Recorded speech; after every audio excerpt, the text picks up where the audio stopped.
Then we want to see what would love do so that we can see, all right, this is what love does, this is what love wouldn't do.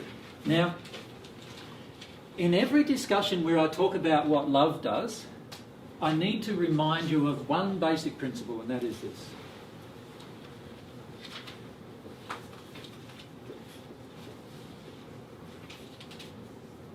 Doing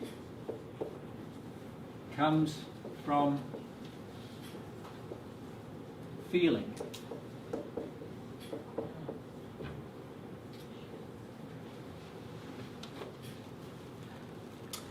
Now, what I mean by that is, whenever we go and do something, we are actually being driven by a feeling that causes us to do that thing. That feeling within us triggers a thought within our brain, and the two things combine to cause us to generate desire. And once desire is generated, then we'll go from thinking and feeling something into actually doing it. Do you understand? The reverse is also true. And that is, it is impossible to overcome a doing, in other words, impossible to overcome an action, unless you feel the cause of that action. You see, many people in almost all forms of spiritual development say to you that you can do it before you feel it. They say to you that you can actually act in harmony with love without actually feeling in harmony with love. And as a result of that, many of us, what we attempt to do is we try to act differently without feeling the reason why we have acted the way we've acted. So we try to act differently. Now, can I just say something else? I think Mary said, what was it, Ray? Trying is lying. Trying is lying. What she means by that is that when we try to actually take the doing action, we try to act differently, without actually feeling why we act the way we act, we're actually lying to ourselves. We're trying to falsify or put on a facade of what we really feel. Right? To actually change, our heart needs to change. Remember I said to you yesterday, if your heart doesn't change, you can, in a nice relaxed situation, you can think, oh, I'm going to do this. But when you put yourself under pressure, or some pressure comes to you, often your actions are very different. And the reason why they're different under pressure is because the feeling is still inside.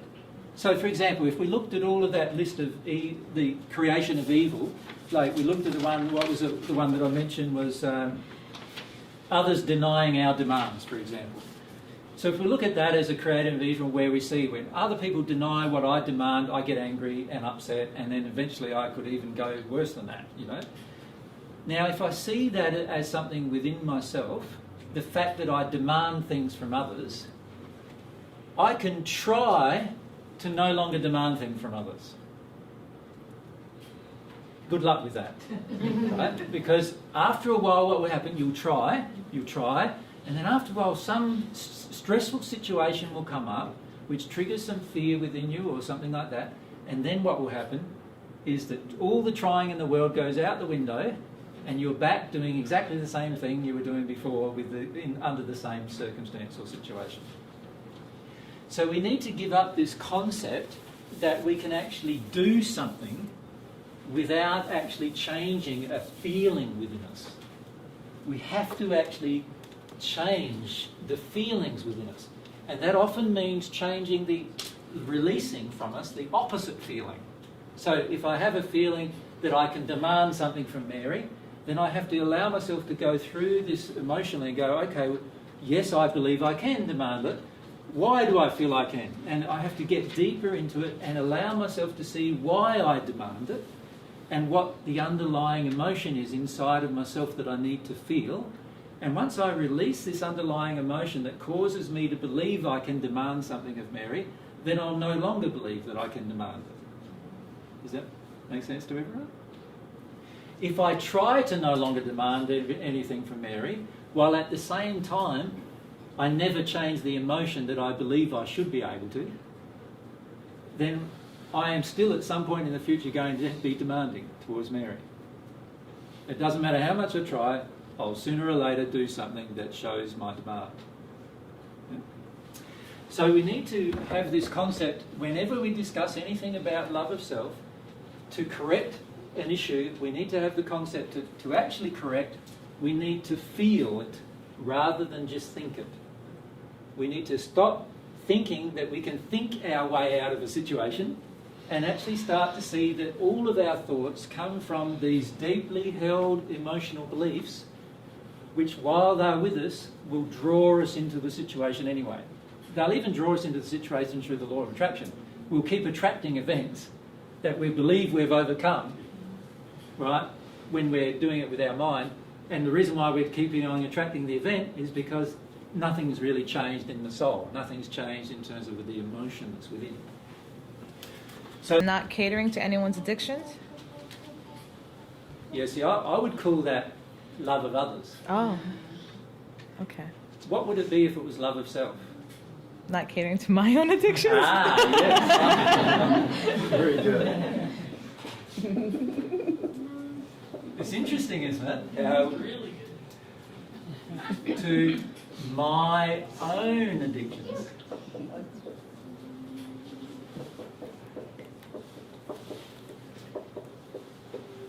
You can see by saying it the other way, we're really blaming others for our actions towards them.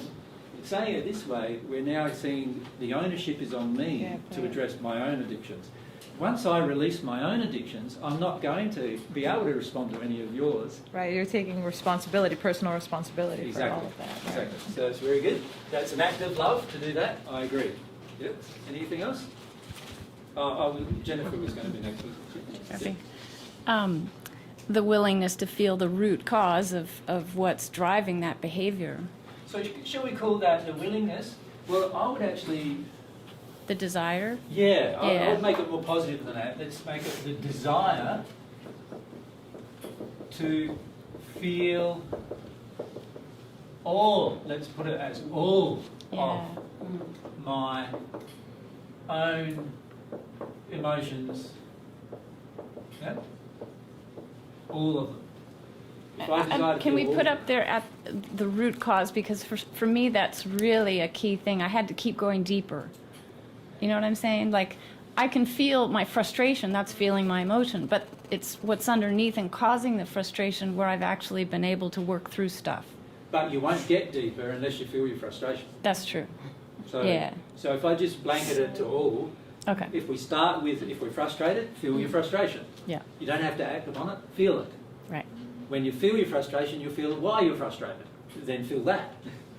Does that make sense? So Yeah. everything needs to be a feeling, and we can drill down into our feelings by just feeling the one above.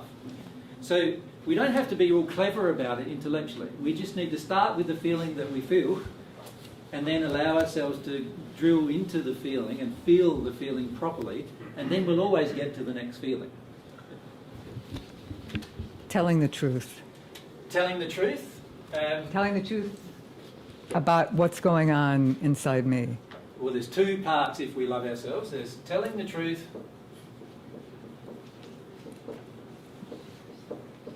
to ourselves. Right.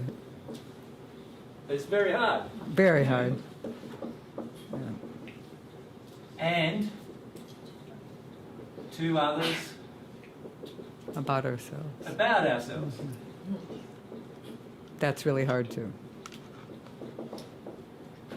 Now, again, is the truth what we want to believe about ourselves, or is the truth what we really feel about ourselves? Yes, yes. Can you see the difference? It has to be based on our feelings about ourselves, right? Not anything else. So can you see, we need to have a desire to feel all of our own emotions, including my own pain.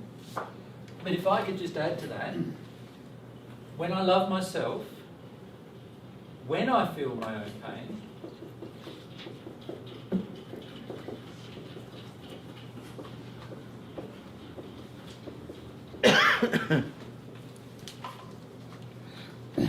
I no longer justify pain.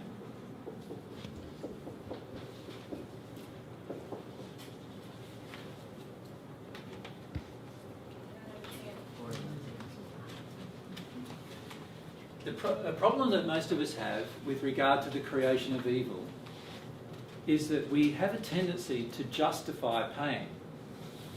Because to create pain in another person, we have to be justifying something. And we are justifying the creation of pain in the other person because we believe that we have pain and so they should have a similar amount of pain than what we have.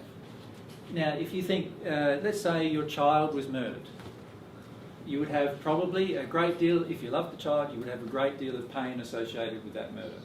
Yes? Now, if I feel my own pain, I would never justify murdering someone else's child as a compensation for my own pain. Right? The murderer is somebody else's child. Do you get that? They're an adult now, but they're somebody else's child. You see? I would never justify murdering the murderer so that my pain goes away. If I feel my own pain, I'd be going, it's terrible to have your child die. Terrible. Right? It's a terrible feeling that I had to go through to have my child die. It's a terrible feeling. How can I then go and create exactly that same feeling for another person if I was sensitive to the pain that was within me about that subject? By becoming more sensitive to my own pain about the particular thing that happened, I'm actually helping the situation because I am now not going to take the same action to harm another person if I truly feel the pain that's within myself. Does that make sense to everyone? Yeah? Is my example okay? Yeah? You get that? Okay. So we've talked about catering to addictions. Can I add in the addictions area, can I just add the word demands as well? And can I add the word expectations as well? Desire to feel all of my own emotions, even pain, can I add to the end of that? Is that okay? No? Telling the truth to ourselves and to others about ourselves, very, very important. And to others about ourselves, very important. When I feel my own pain, I know to justify pain, so I need to, this is relating to this one here. A desire to feel my own pain will mean that I no longer justify pain at all on the planet. I won't even justify it. So when I see a mother screaming at her children, I won't justify it. Doesn't matter why mum's screaming at the children. Yes, the child might have just wrecked the lolly aisle in the supermarket, but it's still not a justification for mum screaming at her. Right? There has to be some other form of control that is able, or some other form of correction that is able to be given. If we call it correction, that's what I feel needs to be given. There needs to be some other form of correction than just yelling and screaming at the child with all this rage. What is the mum avoiding? Her own pain of probably embarrassment, right? By yelling and screaming at the child and so forth. Not realising that she's probably embarrassing herself even further in the moment. There's somebody else there with a hand up too. I think I came up with something to answer the previous concern I had about where you said that, well, how will we know if it's loving? Yep. If I loved myself, I would grow in my desire to know what love is. I agree totally with that, yes. Totally. So can I say, when I love myself, I want what is only loving for myself. Yeah. And we will have to at some point go on our own definition of what is loving, right? Because using my underlying reasoning at the beginning, I'm not involving God at this point very much, so we have to start with choosing the underlying definition. So how can we determine what is loving for myself?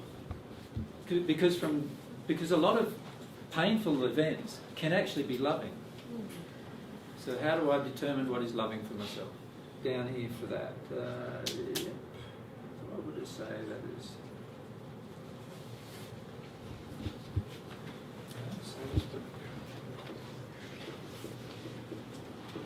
Desire to grow. More loving can I put? Loving. And truthful. And then I'll put in brackets, that's what I would view as positive change.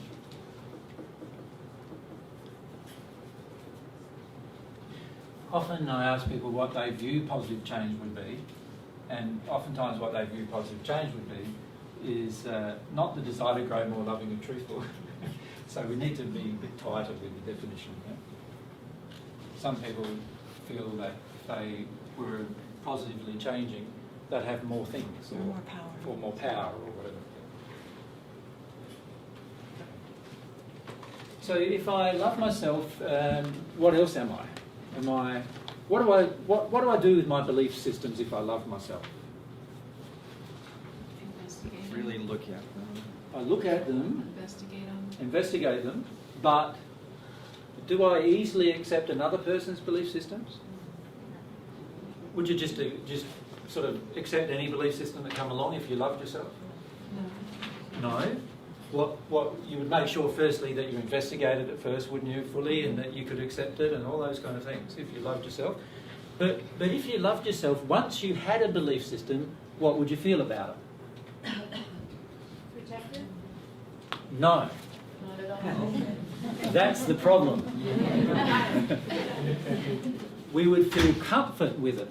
We would actually feel, what I've written down here is that I would be secure in my own belief systems. Can you see that? So, security in your own belief systems. Now, can you see how that relates to evil? So when somebody challenges my belief systems,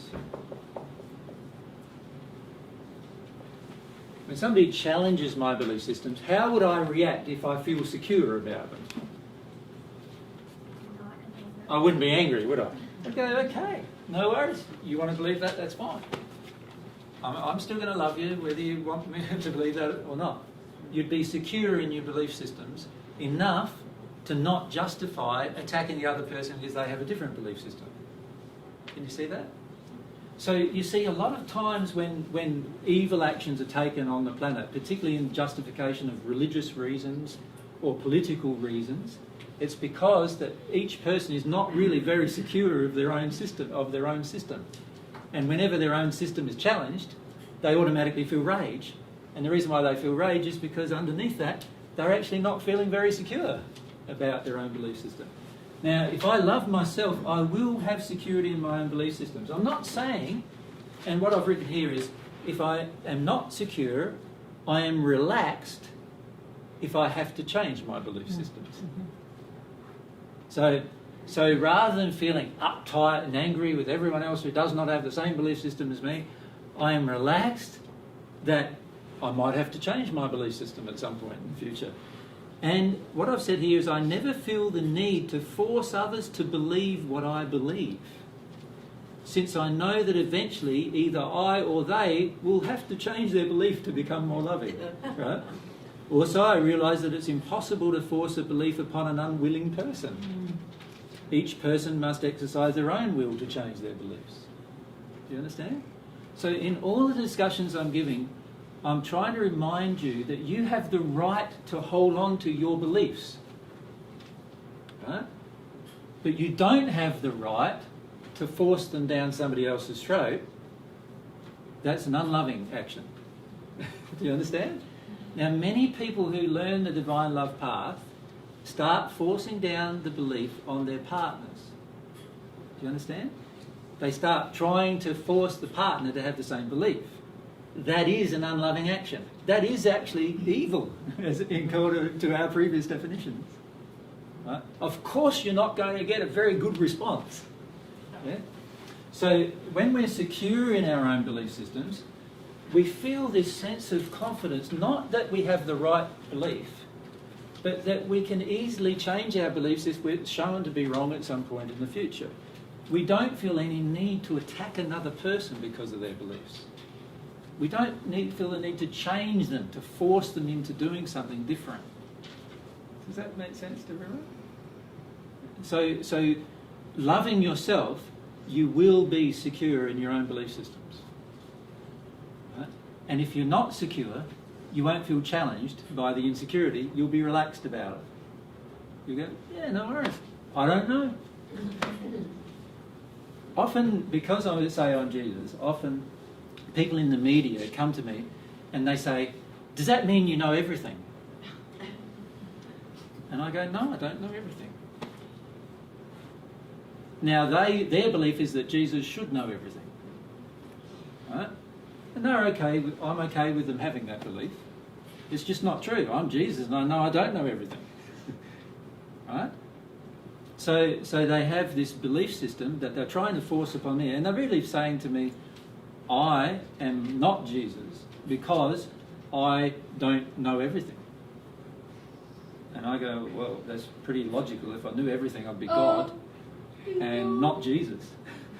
Right? I wouldn't be a work in progress. I'd be complete. Not only that, if I knew everything, I'd definitely be God by that stage. I'd actually be God, not just a man. So when you're secure in your belief systems, you don't feel challenged to admit that you don't know. It's a joy to admit you don't know. Right? Because then somebody might be able to share something with you that you might come to know after that.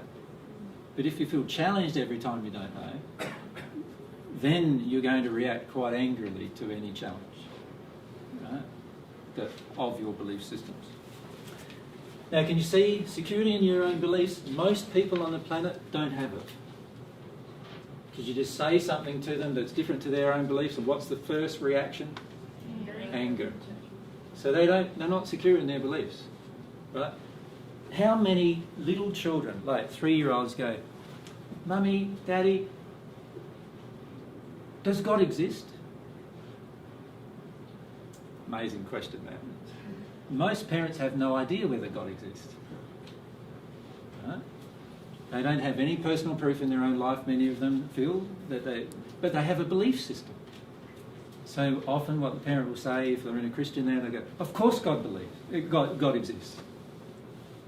Right? It would be far more powerful for them to say, I don't know, I think God exists, but I'm not sure. I've never had any personal experience of God, so I just hope God exists, but I still don't know whether God actually exists. Now, a person who's secure in their own belief systems would say that, if that's what they felt. Right? And if somebody says if they were secure in their belief in God, they would say, yes, I know for certain God exists, and they'd be able to explain why they know for certain God exists. But then if somebody challenges them, they wouldn't get upset. And if somebody, like an atheist, come along and said, you're an idiot for thinking that God exists. No worries. I understand why you think that way. Coming from the background that you do and so forth, I can see why you might feel that way too. But that's not what I believe. There would be no anger in response. There would be definitely no reason to resort to violence in response. Can you see that? Yeah. Now, what about security in your own beliefs about yourself? Because that is also included. So somebody comes up to you, you're a poofter. Is that a word here?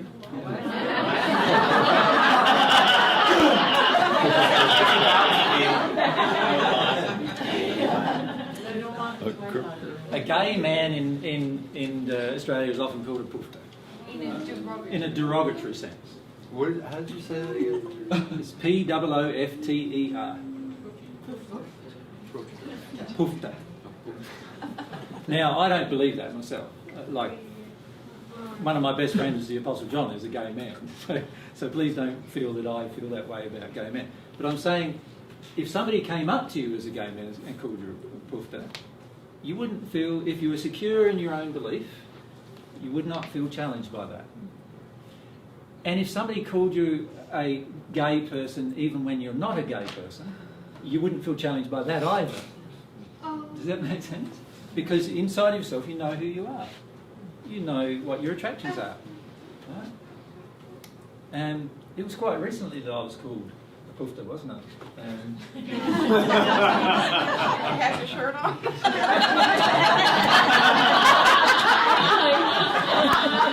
There's a funny story about that because we do have a friend who is gay, who's a guy, who sent you an email about that shirt. He'd found a picture of two gay men wearing that same shirt. There's a picture on the internet of two gay men wearing this shirt with their arms around each other.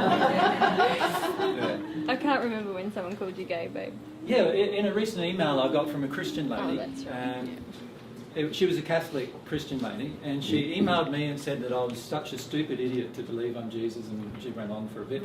And I thought, yeah, it'd be good to reply to this email. So what I did is I actually replied. I said, do you realise that you're actually in a rage with me? And you've just got so much anger coming out of you, even in this email towards me.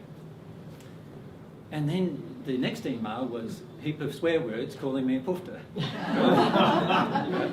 And then I emailed her back again. Right? And I said, if you didn't want to engage Jesus in a discussion, then why do you email him? Surely.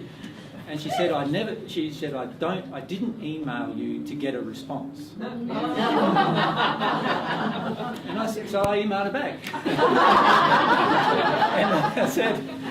and I said, well, that's very logical for a start. But secondly, if you didn't email me to get a response, then what was your purpose? Your only purpose could be to dump your emotions on me and to dump your rage on me. And then I got out a Bible verse. Have I got a Bible here? Yes, yes. I got out this Bible verse.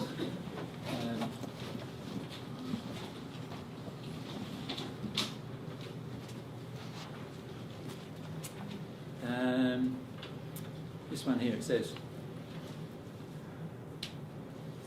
you heard that it was said to those in ancient times, you must not murder, but whoever commits a murder will be accountable to the court of justice.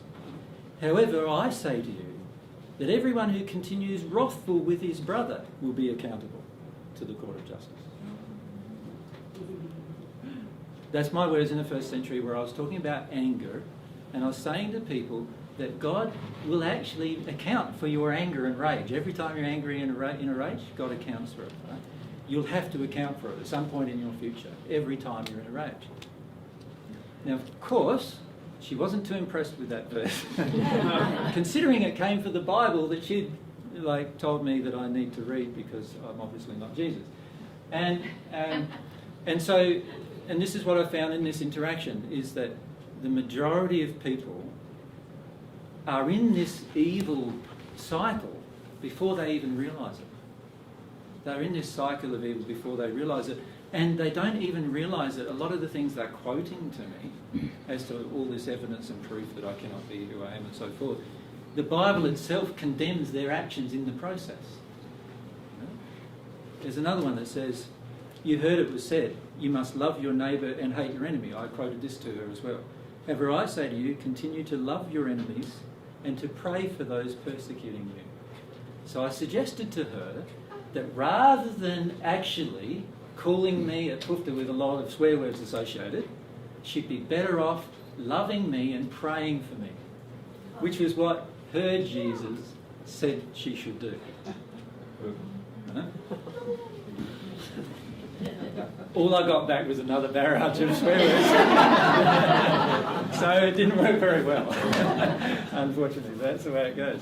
But what I'm illustrating is if I'm secure in my own beliefs, I wouldn't be swearing back at her and saying all these nasty things back at her. I would just be secure in the belief systems that I have. Does that make sense? Sure. Automatically secure.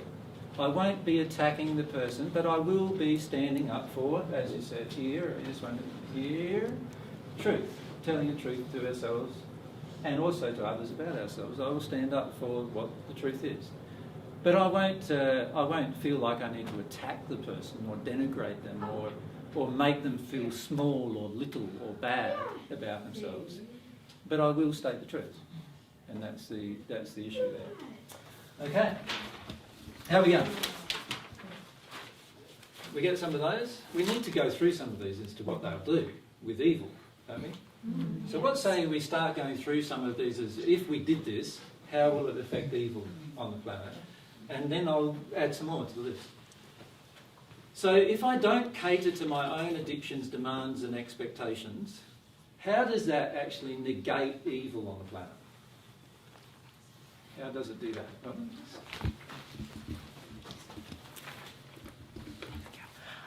You could not be manipulated or controlled. You personally then cannot be manipulated and controlled by your own addictions. Yes. You start projecting your wounds onto other people. Right. You stop actually implying to other people that they are bad, wrong, whatever other things, because you're fully self-aware about your own addictions and so forth. And you certainly don't try to wound them with your addictions. Yes. Anything else?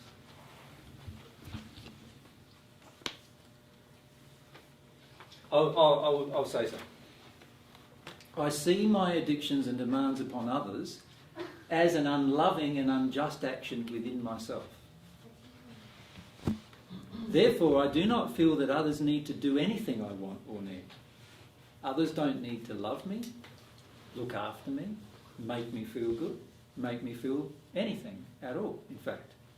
I feel responsible for myself rather than demand that other people take responsibility for me. Now, when I do all of those things, it's impossible for me then to have my addictions affecting somebody else. In other words, I am now in a place where I'm not demanding or expecting anyone in my environment to satisfy anything within myself. They don't even have to love me. In fact, I could be totally, not have a single other person who loves me on the planet, and I would still be happy.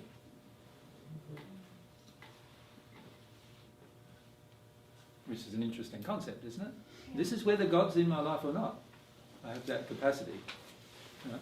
There are many six-dimensional spirits, six-sphere spirits, who are in this place where they don't have God, but they feel completely secure inside of themselves.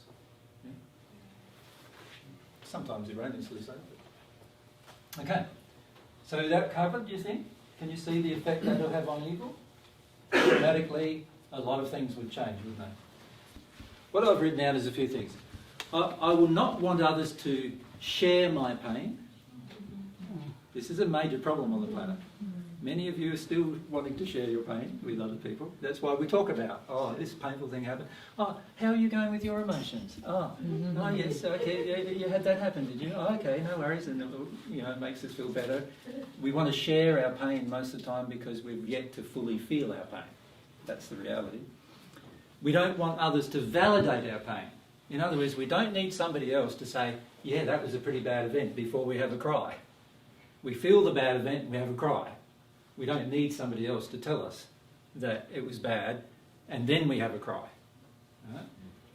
Many people I meet have a cry when they meet me because they do need somebody else to tell them it was bad before they'll cry. Right? We don't have a feeling to help me with my pain. Right? In other words, we're not projecting outwards of us, you've got to make me feel better, you've got to make me feel happier. If you don't make me feel happier or better, now you deserve some of my rage and anger or whatever other emotions that you want to project at them. I don't have the desire to avenge my pain. So if I'm in this space where I feel all of my pain, I don't have the desire to avenge it all. I don't have the desire to take revenge because I'm feeling pain. I just feel my pain. I don't have a desire to reduce my pain. In other words, I don't even have a desire to take a headache tablet to reduce my pain. Interesting concept, is it not? I notice here in America that you have more ads of a certain nature than what we have on our television. We watched a bit of telly the other night, and you have a lot of ads about medical conditions, and it's very interesting, your ads. They all have big disclaimers. We don't have that in Australia. They don't have that because they're not afraid of the litigation. That was forced upon them. Yeah. Exactly. And so now they all have this like disclaimers on it. And when we watch those ads, we go, wow, it's almost an anti-ad for the ad. It's quite amazing. And the reality is, we will not seek, if we truly do this, we will not seek temporary solutions for our pain. Right? Now, if you think about that, the majority of people on the planet in the Western society do this. So it gives you an indication of how addicted we are to not feel our pain, any physical pain in particular, but in emotional pain. What are the biggest selling drugs on the planet generally? Antidepressants. Interesting. So aside from, of course, the headache tablets and stuff, I mean the ones that you have to go and get a prescription for. And also sleeping pills. Also sleeping pills, yes, which is also an interesting way of avoiding pain. And I don't have a feeling to remove the fear of my pain. Could you repeat that? I don't have a feeling in me, when I love myself and I desire to feel all of my own emotions, even pain, I don't have a feeling that someone else should remove the fear of my pain. So when I'm afraid of my own pain, I don't go to somebody else and either get them to commiserate with me about how bad this pain is, and I don't have the desire for them to remove the fear of my pain by going, you'll be all right, everything will be fine, it's not that bad. All those emotions, you see, they're all still me avoiding my pain. And all of those things I've just listed are all causes of evil. Interesting. Mary, would you like to say? Just a question from spirits, really. They've got a lot of fear, but their feelings are, okay, all that stops me being evil. Yes. They're willing to entertain that possibility. But then they say, what stops somebody else being evil to me? How can that help? Like, if someone's coming to attack me, how can doing this or doing these things stop evil around me? Well, firstly, and this is a basic principle we all need to get and understand really deeply in our soul, is that the reality is that no one around me is not going to be able to be evil unless I stop being evil. So in other words, no one around me can stop being evil unless I stop being evil first. This is a deep responsibility that I have to take.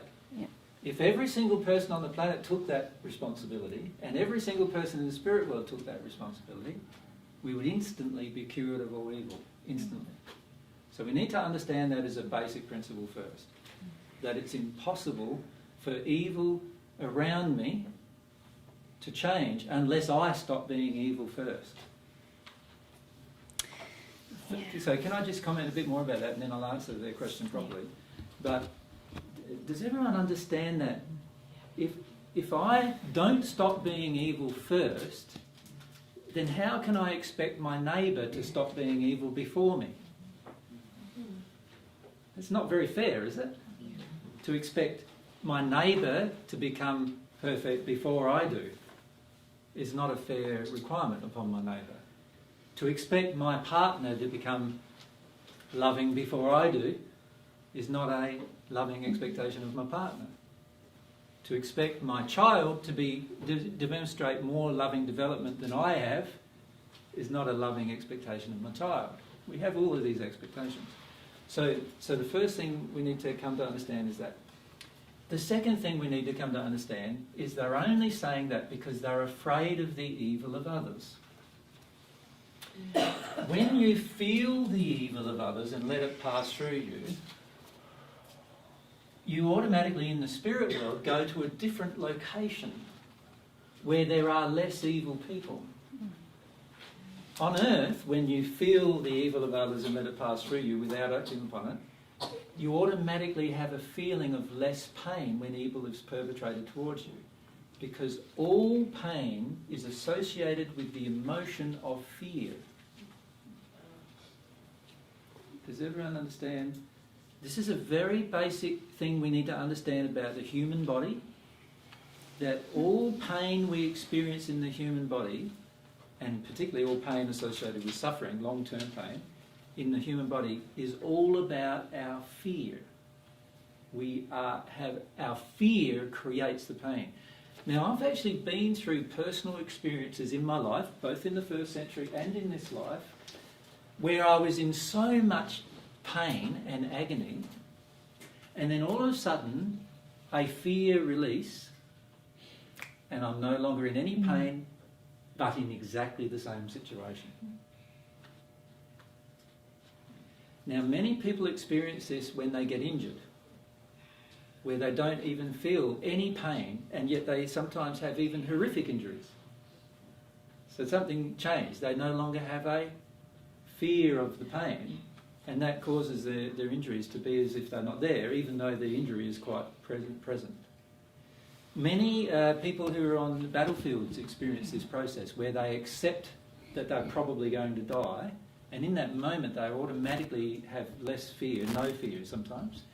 And when they have no fear, they also automatically don't feel the pain of their own body anymore, even though their body is obviously in pain. Yeah? So this is an understanding we need to grasp, is that all pain is created by fear. All pain is created by fear. Now, they would like to ask any more? No, I think we're just... It's the thing of fear, not wanting to experience their fear, which justifies them then maintaining the fear of evil, Exactly. saying that it's no trust.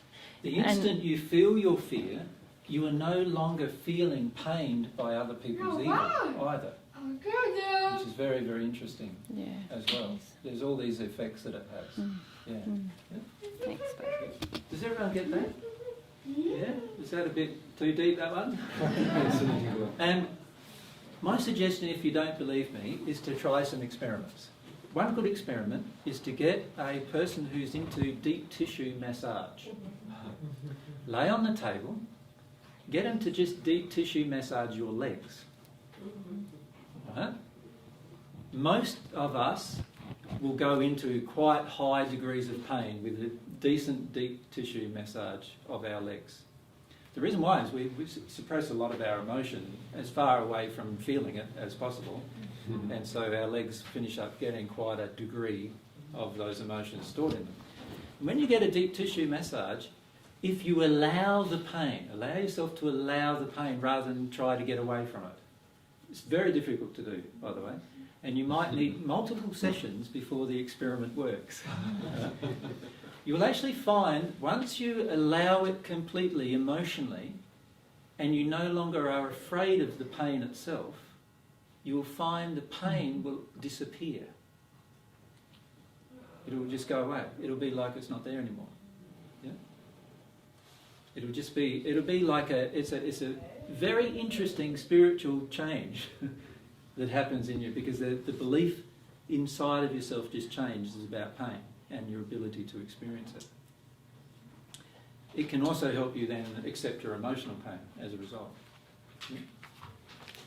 So if you want to try that experiment, you will find that you'll reach this threshold of pain that's almost totally unbearable, and then once you deal with the belief about it, it'll disappear. And actually, the same deep tissue massage will become pleasurable rather than painful.